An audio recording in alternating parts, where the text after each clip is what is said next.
Well, the five-way leaders' debate on RTE took place last night. Party leaders responded to questions about immigration, political reform, job creation and bank debt. Two more debates between the leaders of Fine Gael, Labour and Fianna Fáil are scheduled before the general election. The leaders arriving at RTE studios in Dublin for last night's debate. Each of the five stood behind a podium and questions were asked by the audience, which was made up of undecided voters. The leaders were perhaps most heated on financial matters. But I would say to Enda, there won't be any major change in banking policy, irrespective of who goes into government. Okay, Enda, it's not going to change. That's the bottom line here. We know that from the European Central Bank. We know it from Ollie Rehn, and we know it from...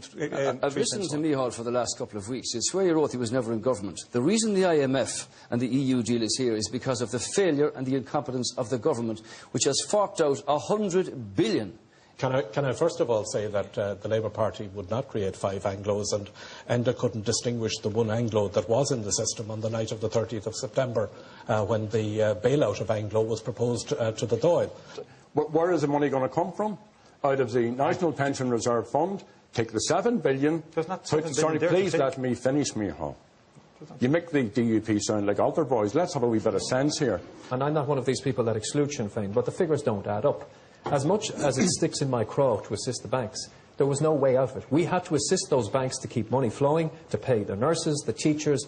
But the debate got heated too on a range of other subjects. The European Commission says that will cost you an additional $5 billion, and you haven't told us where that $5 billion is going to come from. How much more taxes? How many more cuts? How many more people are you going to sack out of the public sector? This is a bizarre statement from the leader of the Labour Party. There is no $5 billion black hole in Fine Gael's projections. The They're backed up by the Department of Finance and the ESRI. The greatest respect, Jerry is the last man on this platform to talk about fraud or to talk about anything like that, given the baggage that you've come with from the past. No, I don't mean that, Jerry. I don't take lectures from you. I just don't. You are. How dare you talk about fraud among politics and among people down here in the Republic? And can I say, just on this point, I'm disappointed with the Fianna Fáil attitude now that, for example, you've just changed the policy in relation to genetic engineering completely. So the second leaders' debate is now over. The analysis of who's landed the most punches begins, and the next head-to-head is due on February 22nd. Marie Mulcahy, TV3 News. So after the debate, the party leaders spoke to the media about their reactions. It's a good opportunity for us to set out the record of some of the other parties on issues like the bank guarantee, and indeed to challenge where both Fianna Fáil and Fine Gael are going to find the additional $5 billion. The winners will be whoever the people decide to vote for on the 25th of February. That's where my focus is. 10 p.m. that night, the people will have used their influence. No, I mean, I think this isn't about low expectations. I mean, I think if that's what it's about, we're starting off from a fairly low base.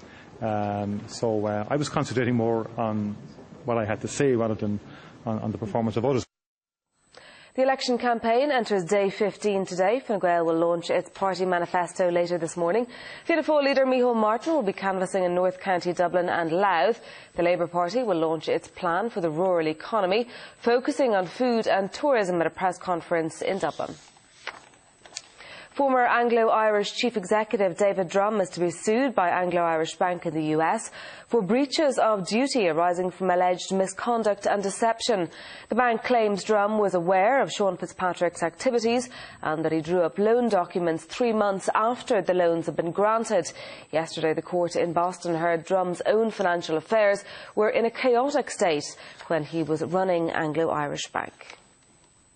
Gardaí investigating the murder of a man in County Cork last week have recovered a rifle which they believe was used in the killing.